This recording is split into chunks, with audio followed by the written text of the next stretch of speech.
Kel Cal is a mindset, life transformation, and empowerment coach for women, as well as a speaker, author, and host of the Dear Dumb Bitch podcast. We've already lost half the audience. Welcome, Kel. Thank you. Thank you, Michael. I'm so excited to be here with you. Yeah, I'm excited to have you. You know, it's funny as I was thinking about this in the prep to interviewing you and having this conversation is there's something valid about being a little bit polarizing when you're trying to get people's attention so they change. Yeah. You know, you see this in the context of language in, whether it be NLP or how I do in coaching or maybe how you do as well. And I'm just wondering, let's just start this off because I want to create context because I know introducing you as the host of the Dear Dumb Bitch podcast, people are like, I'm not dumb, blah, blah, blah, blah, blah, which respect. Yeah. We all identify differently. So I'm curious, where did that come from and what does that mean in your life? Yeah. It's interesting because I have the exact voice note where I was just talking out loud and brainstorming, coming up for the name for my podcast. I had the vision to start a podcast and I'm like, what the am I going to call this thing? And I'm like, Dear Dumb, that's it. And the context for Dear Dumb, kind of like Dear Diary, but Dear Dumb Bitch, because we all have an inner dumb bitch who's teaching us life lessons when we actually pay attention. And when I say dumb, I mean that in the most endearing and loving way. It's about really just like embracing this human ego part of ourselves and allowing that to be one of our greatest teachers, because so often we shame that part of ourselves. And this is actually about empowering that aspect of ourselves to become the version of ourselves that we're meant to be by learning those lessons that our inner dumb bitch is teaching us every single day. And I ignored mine for most of my life, and she didn't go away. She just kept getting louder and louder and louder. And so I'm like, oh, okay, cool. Maybe I should like embrace this part of myself. So that's Dear Dumb Bitch. You know, what's interesting about that when I hit my rock bottom moment and I went and pulled myself out of it, it was literally me standing in front of a mirror. And for lack of a better way to phrase it, I was just destroying myself because I had to, because I had put so much emphasis on hiding from reality. Yeah. I just pretended life was great. And life's not great if you're 350 pounds, smoking 2 packs a day, cheating on your girlfriend with like 20 other chicks, in debt, getting your car repoed. Like life's not great. So I don't know why we're lying to ourselves. How much of that is really about honesty? Well, honesty is everything because I, like you, have had multiple rock bottoms. I thought I was at rock bottom, and every time I was at rock bottom kept getting deeper and deeper and deeper because I was lying to myself and because I was really abandoning myself and I wasn't allowing myself to see the role that I was playing in my life. I was still playing into that victim mentality of it was this or it was that, or if that changes. And it wasn't until I really allowed myself to get honest and be like, oh, wait, I'm the common denominator in my life here. If I want my life to change, then I need to really, really change. And I need to make these changes from a place of love and acceptance and compassion towards myself, because shaming yourself into change does not work. It's just reinforcing those underlying programs and patterns. And for the longest time, I was trying to like hate my way to my best self. And it wasn't working. I think that this is my personal experience. I don't shame people as a coach. Yeah. Obviously, that's not my role. Yeah. But I definitely shamed myself. Yeah. And I did it because it had to be done. And I actually wrote about this just a couple of weeks ago. And I was talking about there is a power in like being embarrassed about your decisions because it makes you reflect on them and question, what am I doing? Yeah. Like if you really are continually destroying your life, maybe you need a little bit of shame. I'm not saying destroy yourself like I did. And look, that's different. Everybody needs a different thing. I come from chaos. So to just sit here and like cuddle myself and be nice, like I had already done that. It wasn't getting the job done. But in these moments where I was like, no, get your together. You should be embarrassed. You're wearing a size 47 pants, 4XL shirt. You're about to have to get the extender to get on the airplane. Like, what are you doing? And I realized that because I grew up playing sports and I'm a man, and maybe it's a little bit different because you're not. I didn't need as much of that kind candor. I needed somebody really to like kick me in the ass. I'm wondering because there is such an emphasis on this idea of like leading yourself with love. it- can that be a detriment? Can you like overly love yourself to the point where you're actually stuck?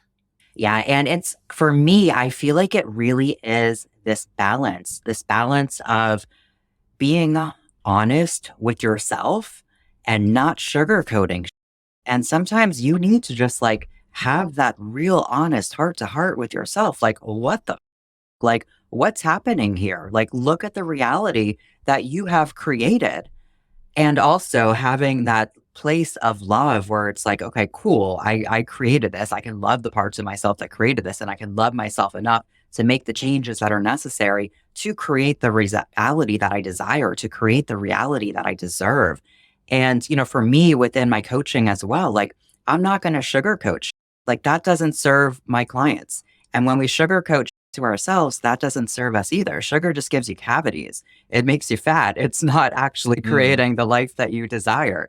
So it is in being brutally honest with yourself from that place of love. I really feel like it's about the underlying intention and energy.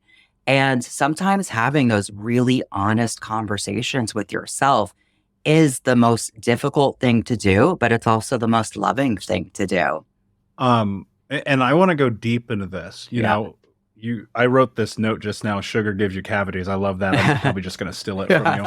Um, what was childhood like for you?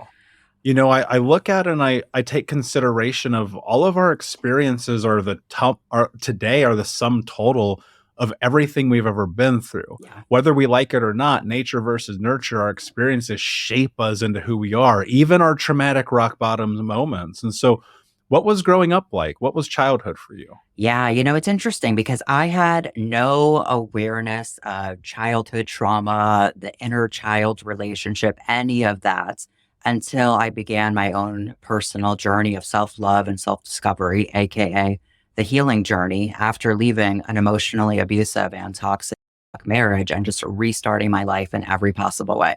That right there was one of my many rock bottoms. And my childhood was, I would say, probably as pretty stereotypical child for a white female growing up in the US. So I lived with a middle class family. My parents were married, they both worked, and I was an overachiever. And I learned from an early age that when I achieve, when I do things, when I play into that good girl role, I am acknowledged. I feel important. I feel seen. I feel connection. And also looking at the dynamics between my parents, which I did not know until I actually dove into my own healing journey from childhood trauma, but looking at their own dynamics and looking at how I always felt responsible for their emotions. So I lived my life and I lived my childhood feeling responsible for their happiness, feeling responsible for them to love themselves. And then, of course, we make the narratives of, oh, I'm not making them love themselves. I'm not making them happy because it's impossible to make somebody else love themselves or to create happiness for them. And then it was really unwinding all of those narratives where I could see, oh, all of this has been recreated in every relationship I've ever had. It's been reflected in my sense of self worth or really lack thereof. And every experience I've ever had in childhood has been recreated in my current reality. And I joke and I say that like 99% of the problems we have in life are because of childhood. And it's not really a joke. It's because that's where we are conditioned. That's where we learn. Our early caregivers are our role models. And it's an understanding that we get to actually make the changes so we don't have to keep recreating our past. Yeah. Were there moments that you recall where in that overachiever space that you didn't get the love, that you didn't get the acknowledgement that you were seeking. Because when I think back in my childhood, there was almost nothing I could do to get love or admiration in my home, and that is in part my mom was a drug addict and alcoholic. My stepdad was an alcoholic and super abusive. My grandmother was this weird old racist white lady, and I'm biracial. So it's like, the cards were stacked against me. And I remember one time, I think I've only shared this on the podcast one time. I I was on the wrestling team for most of my childhood. I just love combat sports. It's always been a part of my life. And I had won this pretty big tournament. This is so ridiculous. I won this pretty big tournament and I got a first place. So I had this gold medal. And there was this girl I had a giant crush on. Like, she was the most gorgeous girl in our whole high school. And I walk up to her in the lunchroom and I just go, "Look, I won this medal." And she was like, "What are you talking about, man?" And so there was always this need growing up for me to seek that acknowledgement. I was not an overachiever, but I did some really cool and it always seemed to be invisible. No. Were there moments where you like were cognizant of this as a kid where you're like, if I do this, I get that?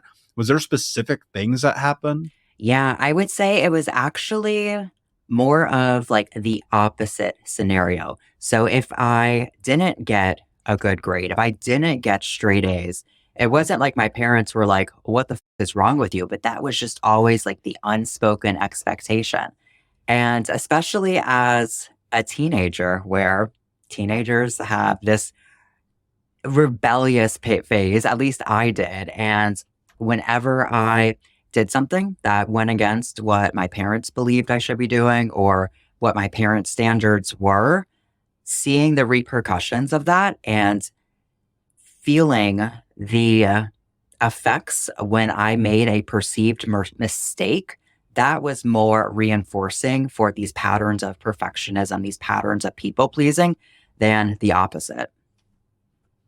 Yeah, that's a hard like navigating that world is almost impossible because it's a lose-lose situation, right? Because on this one hand, you'll do anything it takes to be able to get that love. And then on the other hand, it's like that love is only reinforced by you doing anything that it takes. And it's kind of like being in this weird spiral. And that's how you see all the time people in these massively codependent Yeah. relationships where maybe they're overachievers or they try to change their partner, which is like insane, right? And you see these things happen and happen again.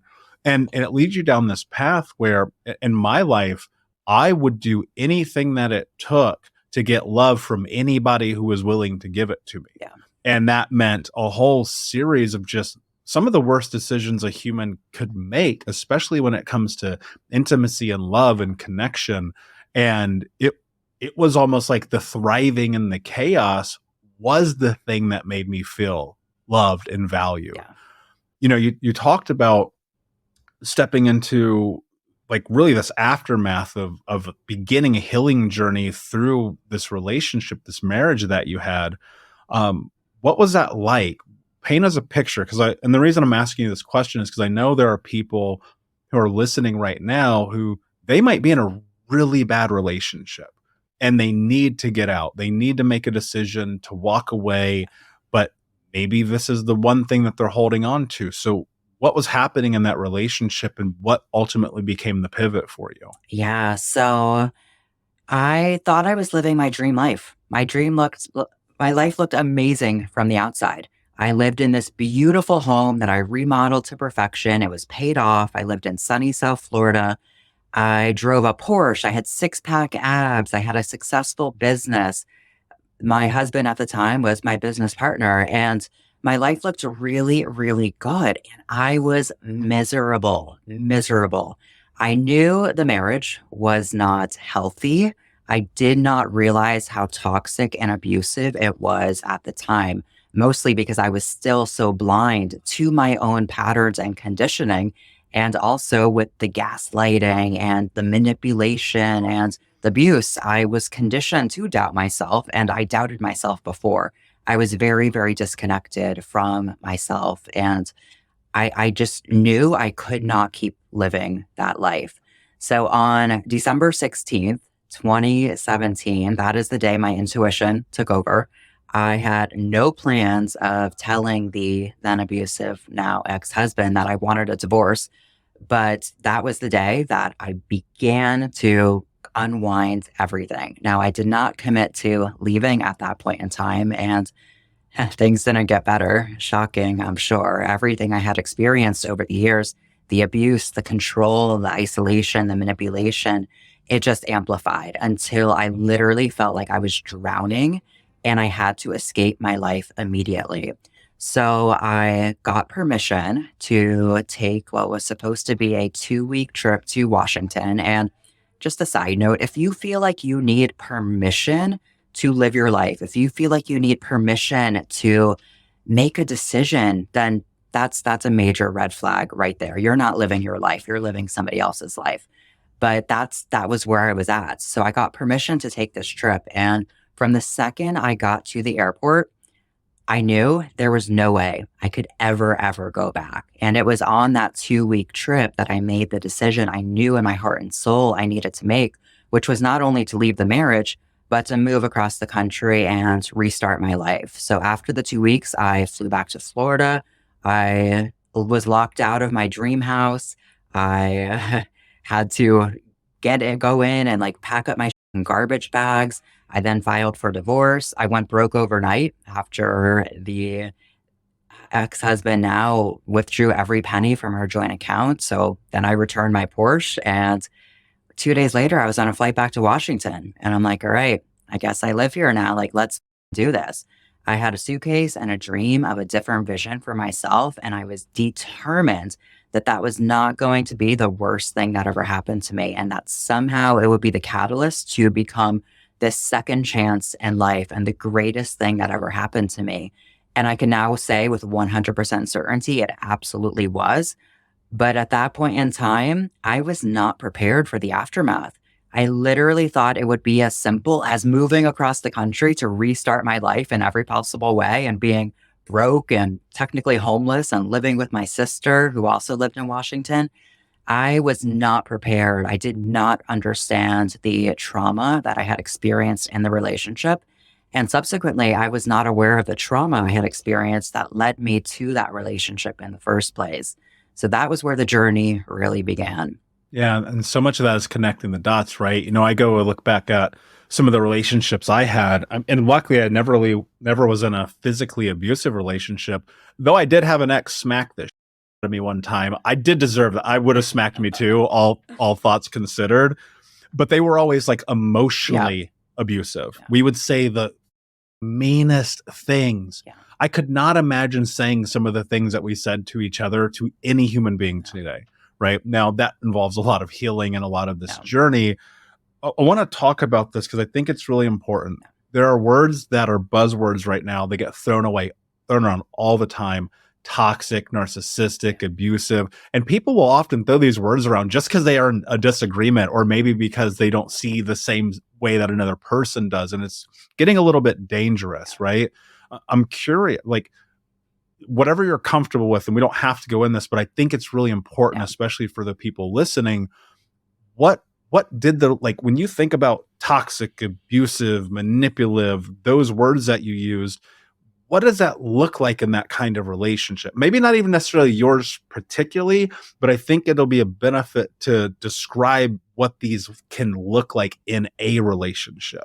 Yeah, so we know the red flags. Like we had lots of conversations about red flags. That's not a new concept, but when you ignore the red flags and these relationships unfold, that's when there really is this distortion in the dynamics of power and control within the relationship. And that really is what makes our relationship not healthy, when you have this distortion of power. And not all toxic relationships are abusive, but all abusive relationships are toxic. And it is very much a spectrum. So a toxic relationship could be that you are choosing to stay in a relationship that is not aligned with your values. You're choosing to stay in a relationship that is not aligned with the vision that you have for your life. You're choosing to stay in a relationship where you're hoping your partner will change. It doesn't mean that the person is this evil, horrific person. It doesn't mean that there is abuse, but it just means that it's not a healthy relationship. Now, looking at toxic relationships as being the spectrum, yes, a lot of times there will be gaslighting where you are conditioned to doubt your own reality and you literally feel like a crazy person. Like, I literally thought I was going insane. I wasn't sure if I was making the best decision of my life when I was leaving or the worst decision of my life when I was leaving, and the manipulation and the control. But ultimately, I gave away my personal power.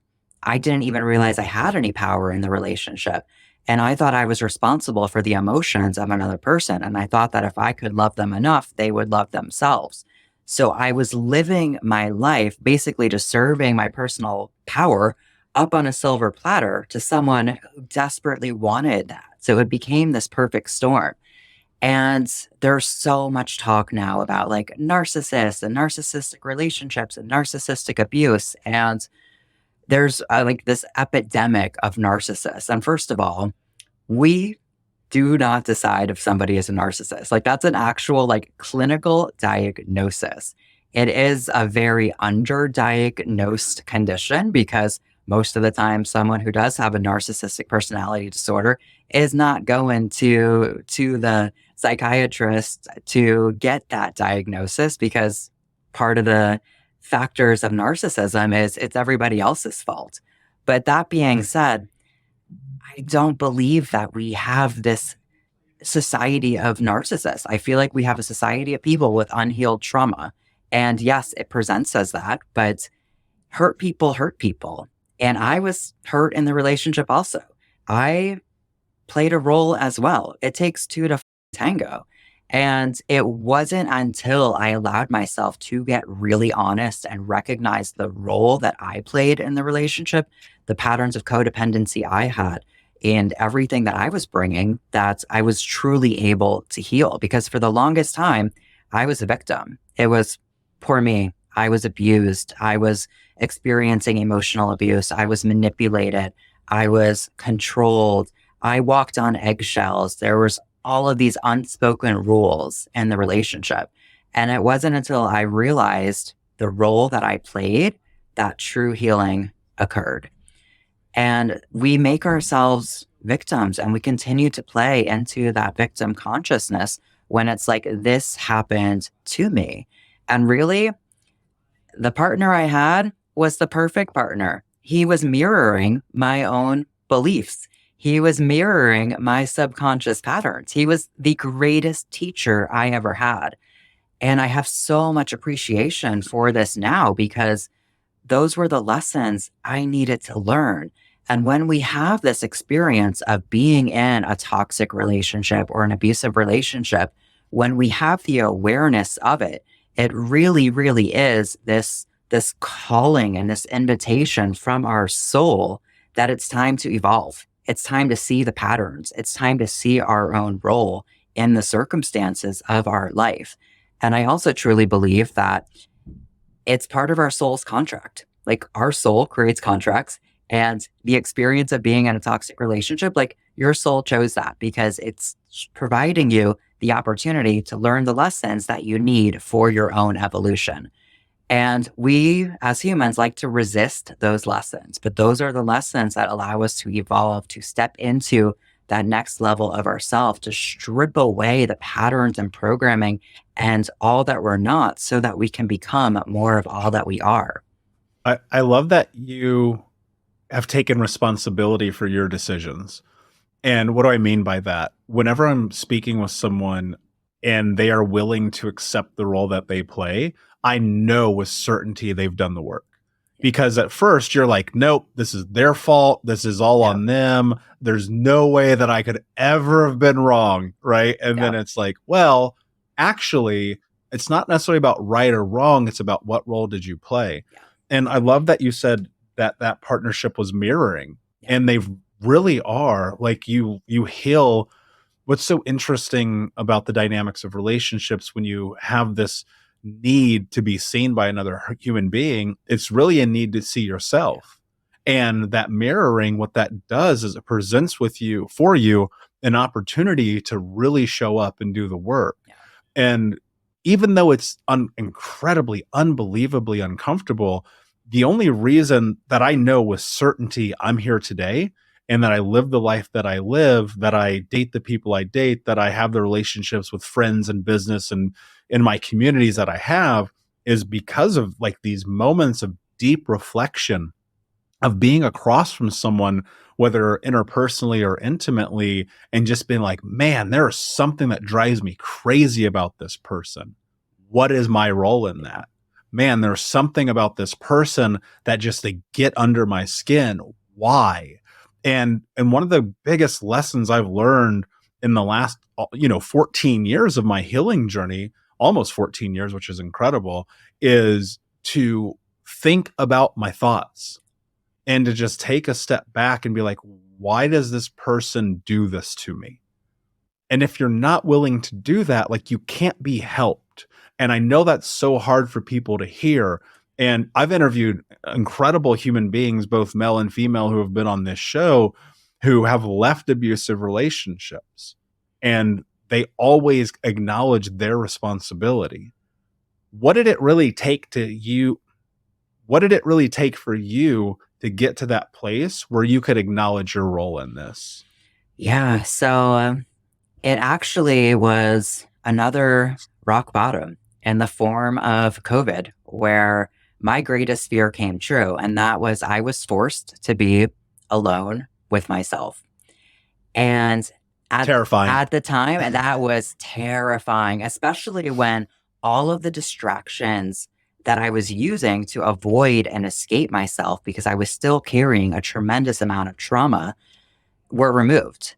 And I really realized, like, oh, and it was then that I recognized that the most toxic relationship of all was not the relationship with the then abusive, now ex husband. It was the relationship with myself. And it was in recognizing that the relationship with myself is not only the most important relationship that there is, but that every relationship in your life is just a mirror of that, that I really allowed myself to recognize the patterns that I was still living. It allowed me to recognize all the coping mechanisms I had developed to avoid the trauma that I was still holding on to. And that's really when I began, I would say, the real healing journey. Because before then, I thought I could just think my way out. I thought I could use mindset and personal development to just like high vibe my way through the trauma and like avoid the part where you like actually like feel and Yeah, that process doesn't everything. work. Yeah, no, that doesn't work. Like, hello, toxic positivity. That was me. I was like the high vibe check. And it was incredibly toxic. And meanwhile, I had substance abuse problems. I was using drugs. I was basically snorting Adderall every single morning and a pharmaceutical crackhead because I could just be more productive and I could do more. And if I could do more, then maybe I could finally feel like I was enough. And I had addictions to exercising and I was always doing more and it was still never enough, and eating disorders and all the things. I drank I drank a lot of dumb bitch juice, and dumb bitch juice is the metaphorical concoction of using things outside of yourself to change how you feel inside.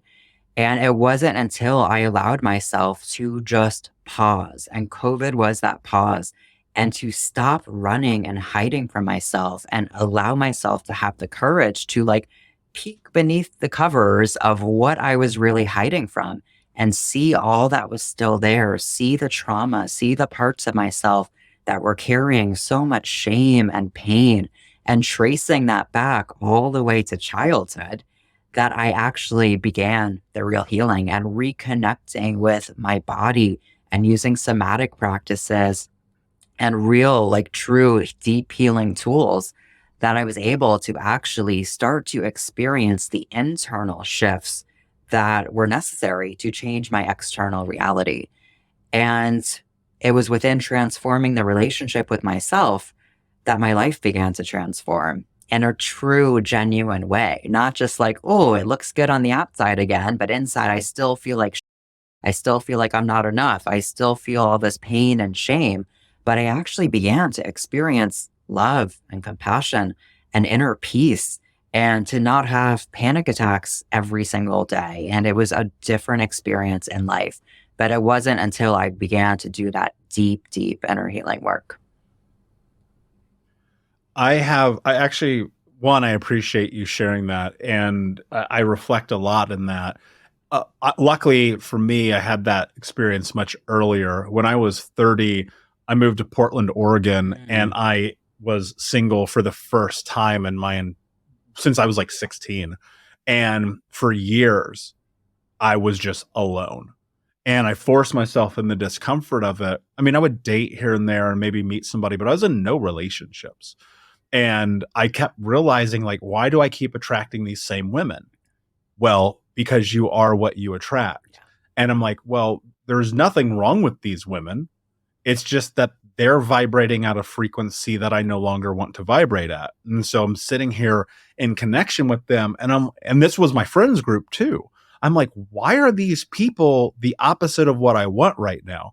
And when I pulled myself back and I really started to evaluate it, I realized, even though it was, honestly, to this day, it was the most uncomfortable, lonely, isolating, painful, handful of years of my life, it is the only reason I was able to like course correct. And look, there's still work to be done. I'm still doing the work. I'm still unraveling decades of abuse and suffering and indoctrination and grooming and emotional incest and things like we don't even have time to get into right now. But the reality is, like, in that space of being with oneself, you will discover who you are, whether you like it or not. And one of the things that you said, looking at coping with dumb bitch juice, which I think is hilarious, we do that in almost involuntarily yeah. because our brains are trying to help us survive. Yeah. So it's like the coping mechanism, it's the next hit, the next drink, the next hookup, the next whatever that thing is. It makes us feel safe, Yeah. even though it's destroying our lives. Yeah. And it's not until you choose to take a look at your actions and become cognizant that you realize it. And similar to you, at one point at 28 years old, I was having panic attacks 5 times a day. It was absolutely crippling. But guess what my lifestyle was? Drinking and smoking and drugs and hookups and hiding and running and not telling the truth and avoiding reality. If somebody is listening to this right now and they're in this dark, because it's dark, Kel. Like, it's dark. Like, you've been there, I've been there. Almost nothing in life sucks more than waking up every day and realizing that you are the problem.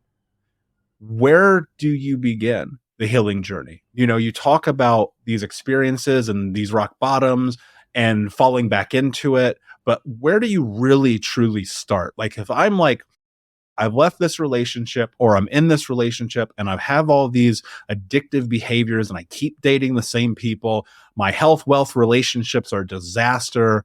Where do I begin? Yeah. That's a great question. And it can feel so impossible. It could feel so impossible to be in that dark place and to feel like there's no light at the end of the tunnel. And if there is even like a little glimmer of a light, you're like, oh, that's probably a train. It's just coming to take me out. Like, it just feels so hopeless. And I would say the number one thing is get support. You don't have to do this alone. It can feel so, so isolating, especially when we are carrying so much shame. And I carried a tremendous amount of shame about the experiences that I had, but shame really thrives and breeds in silence.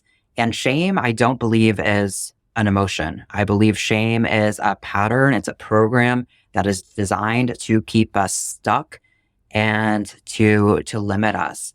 So get support. Reach out to a coach, a therapist, someone that can be a resource for you and guide you because you truly do not have to do it alone. And it's in having this support and recognizing that there are resources available to you that you are able to start to take those baby steps. And think of it as just taking one step at a time. When we start to look at the bigger picture of I'm here, I'm at A, and I want to get to Z, and all you see is alphabet soup. It's like I have a fork. Like I don't even know what to do with this. Like it's never going to happen. It's too much to think about getting from A to Z. Literally go from A to B. What's one small step? What's one small way you can be honest with yourself, love yourself, support yourself, create internal safety. Safety is so, so important in healing because when we are living in that space of survival mode, like we're not thriving. Like if you're surviving, you're not thriving. And it very much is in that state of nervous system dysregulation where all your mind and body care about is keeping you safe. So starting to create ways to create that internal safety so that your nervous system can begin to deregulate and downregulate and actually create that space of being in your parasympathetic nervous system, which is where healing occurs, which is where that sense of safety occurs. So, looking at how you can create internal safety and stability, how can you meet your personal needs? So often we aren't even meeting our own personal needs when we're in that dark place because we're just feeling so stuck. So, actually supporting yourself, beginning to take care of yourself, it's going to start to build self trust and you're going to show yourself that you have your own back. Let's go into that real quick. How do I know what my personal needs are? If I've been codependent, if I've been an overachiever, if I have done anything possible to get love, I've put everything before me, everyone before me, I'm always last, I have all these coping mechanisms. How the hell do I know what I need? Yeah, that question resonates so deeply with me because that was me. And the first step is to actually just recognize that you have personal needs. Like, start there. Just recognize, like, I am a human. I have Can, personal needs. can you define what a personal need is? Because I think this is where we're going to lose people. What is a need? What is it? What does that mean? I don't understand. Yeah. So, a need is something that is non negotiable. And there's a hierarchy of needs. So, starting at the bottom, that's going to be our foundational needs, the needs for safety, the needs for our physical needs. So making sure we're getting enough sleep, making sure we're drinking enough water, making sure we're eating healthy foods, making sure we have shelter. Those are our basic needs. And so often people are like, I want to live my best life. I want to be self actualized. And it's like, you're not even drinking water or sleeping. You're not even meeting your basic needs. Like, you don't get to skip steps here. So Maslow created a hierarchy of needs. So actually using that as a reference and looking at, okay, what are my primary needs as a human and making sure that you're meeting those needs. And it's in actually recognizing, okay, I have personal needs. Having personal needs doesn't make me needy. It makes me human. My personal needs are my responsibility. I'm not responsible for other people's needs, which was the pattern I lived my entire life, especially coming from a pattern of codependency where it was like, oh, I'm responsible for other people's needs and they're responsible for my needs, which really just means you're abandoning yourself because no one's taking care of your personal needs. And that's very, very devastating to the relationship that you have with yourself because it destroys the trust within yourself. So start by recognizing that you have personal needs, actually get honest about what those needs are. And in any given moment, it could be as simple as setting an alarm on your phone as a check in with yourself. Like, what do I need right now? What would support me? What would make me feel good? Am I getting enough sleep? Am I drinking water? Am I eating foods that actually make me feel good? Am I moving my body in a way that feels good? So, starting with those really, really basic foundational human needs, and then working your way up that hierarchy to actually make sure that you are meeting your needs on those multiple levels. What were some of the needs that you had to fulfill for yourself? Oh, like all of them. All of them. Yeah. Like even starting with like sleep. My routine was I would basically just like stay up scrolling on my phone, smoking weed, doing all the things to like distract myself until I would just pass out. And then I would wake up at 4 a.m. because I had this like rigid morning routine where I was like, I got to do all the things or else I would have like massive panic attacks, and I would have massive panic attacks all day long anyway. But yeah, so even starting with sleep, recognizing, oh, I wouldn't eat all day. And then I would come home and binge on food because I was starving. And then also I was trying to just suppress emotion. So really getting honest about the needs that I was not meeting. A really challenging area for me was looking at my emotional needs because I was so disconnected from my emotions and I wasn't even allowing myself the space to feel my emotions. And then I was trying to be selective. I only wanted to feel the good emotions, and I'm using air quotes because emotions aren't good or bad. They're just neutral experiences that we give meaning to. And sure, some are more comfortable than others, but I was neglecting my emotional needs because I wasn't even allowing myself to feel because I was so disconnected. Do you think that ties back into childhood? 100%. Yeah. Yeah. I as a child, I had such big feelings and emotions. I mean, I can remember like not even wanting to watch like sports as a kid because I would feel so bad for the team that lost because they tried so hard. So I definitely identify as a highly sensitive person. And I did not have the tools and the resources to really understand emotions and to navigate them. And looking at my parents and my role models, I know that everyone is always doing the best that they can with their own internal resources, and they were disconnected from their emotions. So of course I became very disconnected from my emotions. And, even looking at in high school, I had experiences with depression and I had an incident where I actually overdosed on pills with I don't want to say the intention of taking my life, but it was a cry for help. It was definitely a cry for help. And then, going to the psychiatrist and being put on antidepressants as at a young age as a teenager. And it was very much like, emotions are a problem to be solved. Take this pill, we'll fix them. Use something outside of yourself to fix yourself, which again just reinforce those underlying programs and patterns. So I truly was not equipped with the internal tools to navigate all of the emotions that I was experiencing, which subsequently my emotional intelligence was like non existent because I was so disconnected from myself. Yeah, same. I mean, EQ is so important in this healing journey. Yeah. And from a very young age, like I just learned how to turn off the Yeah. emotions because it was survival. Part of it was also growing up in an abusive home where crying was basically a death sentence. And so I learned how to turn off, and I didn't cry for 15 years. In the loss of both my mother, my grandmother, my three childhood best friends who got murdered, I didn't shed a tear. And for me, like learning how to cry again, like that was such an intense experience. And it only came through this isolation we're talking about. I had to sit and deal with me. And it's so hard because you don't want to. There's no part of me that's ever like, what's great? Let me go to therapy 3 times a week. But it's also like, well, what else is the alternative? Because the actions that you've taken, the thoughts that you have, the mindset that you believe has brought you to where you are. And to think that you're going to pull yourself out of that and have a different life is a lie. And every time I hear people who are just like, I can meditate or will myself into change, it's like, no, you can't.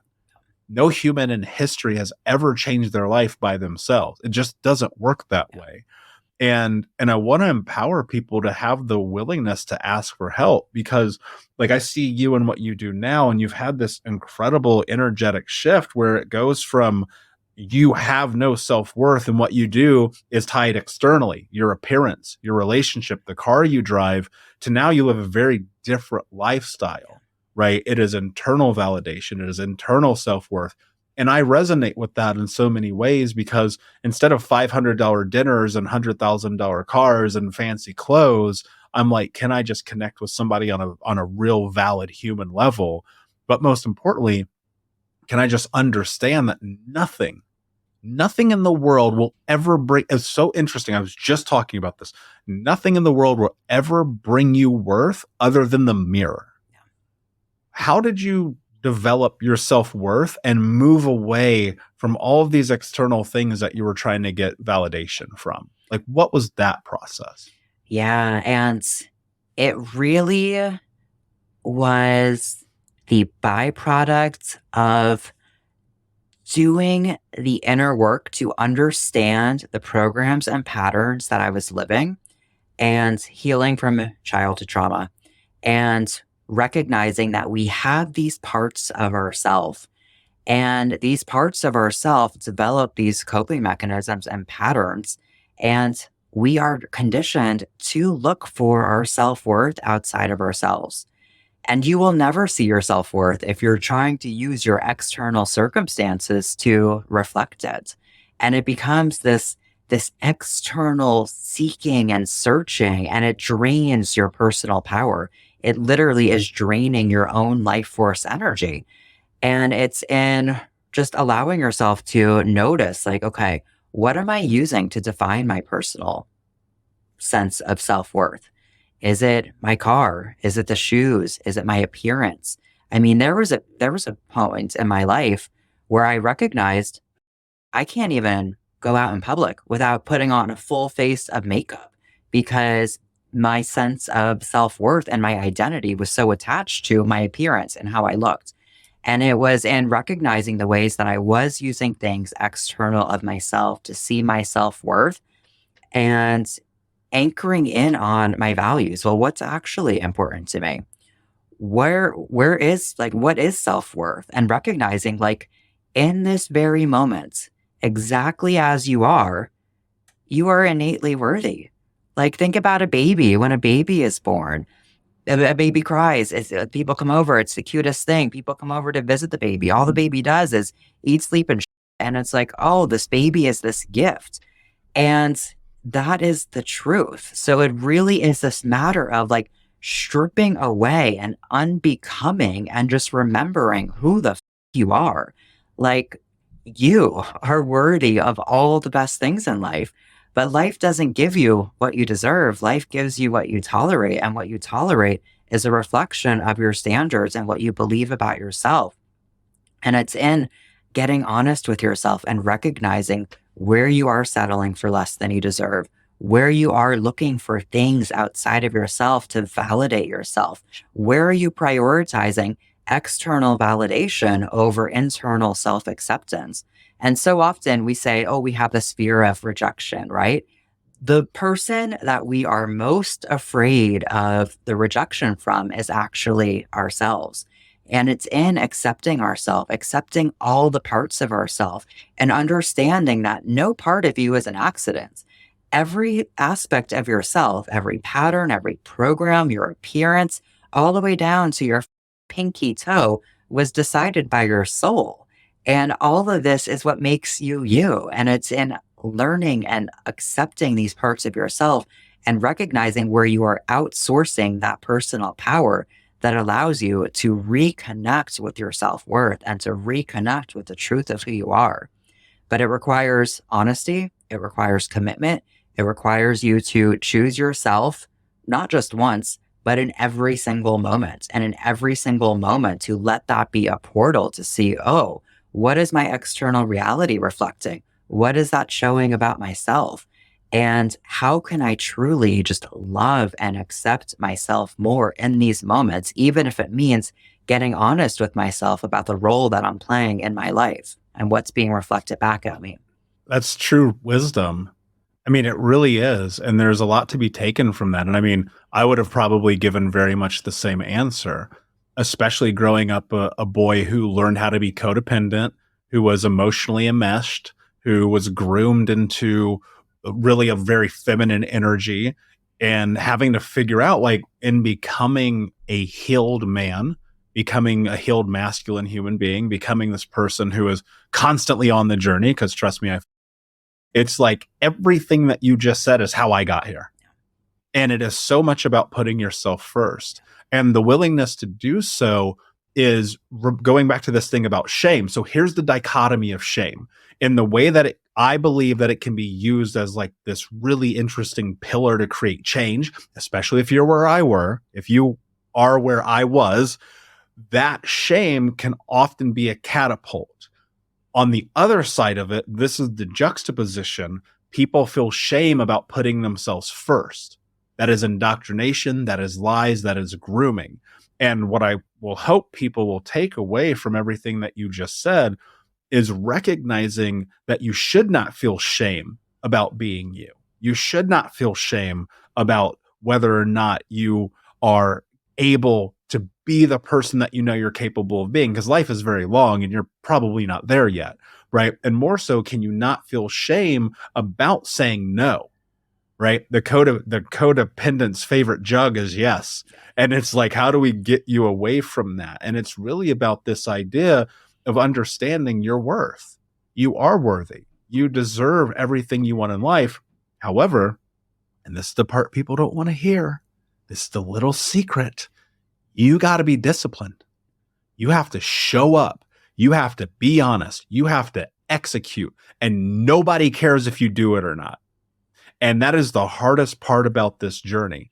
When you do the little things at home, putting the dishes away because you said you were going to do it, brushing your teeth before bed, not watching porn, not eating gummy bears, not playing video games, not smoking cigarettes, not snorting Adderall. When you say that these are the things I'm going to do, that's how you build who you are. And nobody is going to come pat you on the back. Because I don't know about you, but I never remember anybody coming and be like, good job, kid. You did the dishes, right? And so like the reality is you want to build that worth. It really comes down to discipline. And it comes down to you choosing you. Yeah. And I know how difficult it is. Trust me, I get it. I'm not speaking anything other than my own truth. When I was in the worst position of my entire life, I did nothing that you just said. And then I look at my life now and it's completely different. When you're working with people and you're guiding these incredible women that you work with and you see their lives transform, what are some of the commonalities that you see in people who actually create change in their life? Yeah, it is. It is very much that commitment to themselves, because it's not easy. Like, it's not an easy journey. It's the most beautiful journey you all will ever take, this journey of healing and discovering who you really are. But it's not easy, especially when not everyone is going to support your journey, because a lot of people benefit from you not changing. And it's really, really challenging for people, especially who have patterns of people pleasing and codependency, to then accept the role of, I might be a villain in somebody else's story because I changed and I'm now a mirror and really amplifying the changes that they're not willing to make within themselves. And it's in just honoring your truth. And the personal responsibility factor is huge, because I feel like that's the number one reason that most people don't change, because it's really difficult to actually accept personal responsibility. But personal responsibility is how you step back into your personal power, because you're no longer a victim of the external circumstances. It's like, cool, I created this life. This is awesome. Now I get to change it. Now I get to change it. I don't need to wait for someone else to change. I don't need to wait for circumstances to change. Like, I get to make these changes. And it's viewing this journey from that place of empowerment, not of like, oh man, I really like this sucks. Like, that happened to me and that happened to me. It's like, no, cool. This is actually really cool. Like, look at this. That happened. I get to learn more about myself, and actually just getting excited about it and coming from it, from that place of empowerment, and actually just prioritizing it, prioritizing yourself, because the more you prioritize yourself, the more that life prioritizes you. So it really is this balance of your commitment to yourself, the willingness to accept personal responsibility from that place of love, compassion, curiosity, and not shame, and just the willingness to keep trying, just to keep showing up. The healing journey, it's not linear. It's a roller coaster. It's a spiral. And knowing that it's all happening on purpose for a purpose. And it really is guiding you to who you're meant to be. And the good news is that life is just going to keep teaching you the same lessons over and over again until you learn them.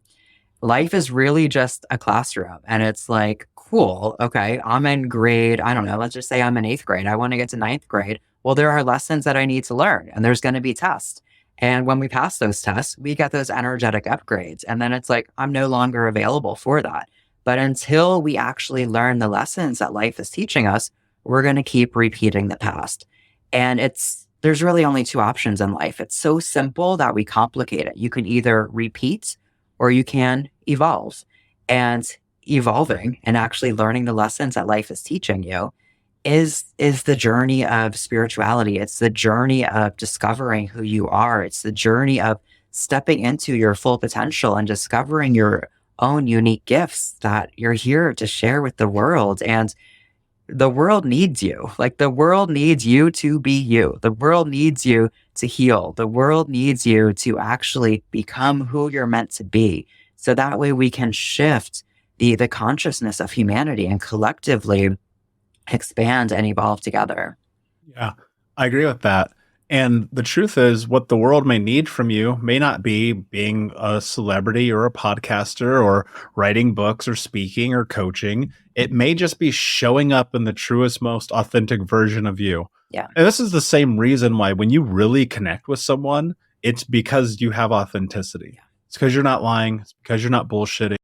It's because you're sitting across from them and you're saying, this is who I am. And there are people who will take it and people who will leave it. And that is just the nature of life.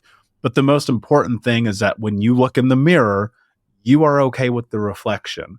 And if you can get to that, you really win the game. This has been an awesome conversation. I love this. I really hope people take this and bring it into their heart and do something with it, because knowledge without action is. But before I ask you my last question, where can everyone find you and learn more about you? Yeah, so I am on Instagram at I am Kel Cal. I also have my podcast, Dear Dumb Bitch, and my first book will be published on March 12th, which is very, very exciting. And what's the name of that book? My book is called How I Cured My Resting Bitch Face, your guide to stop settling, fall in love with yourself, and create a life you're obsessed with. Yeah, guys, let's make sure we go get that support. This has been a phenomenal conversation. I know the book is going to be full of gems. I can't wait to read it. You need to send me a copy for sure. Absolutely. My last question for you, my friend, what does it mean to you to be unbroken? What does it mean to be unbroken? It means to recognize that you were never broken in the first place. You were not something to be fixed. To the point. I love it. Thank you so much for being here. Unbroken Nation, thank you for listening. Guys, remember to check out thinkunbrokenpodcast.com, where you can get a free copy of my book. Join our online community. I do free coaching sessions at any time with anybody in the world, so make sure you check out and take advantage of that. And until next time, my friends, be unbroken. I'll see ya.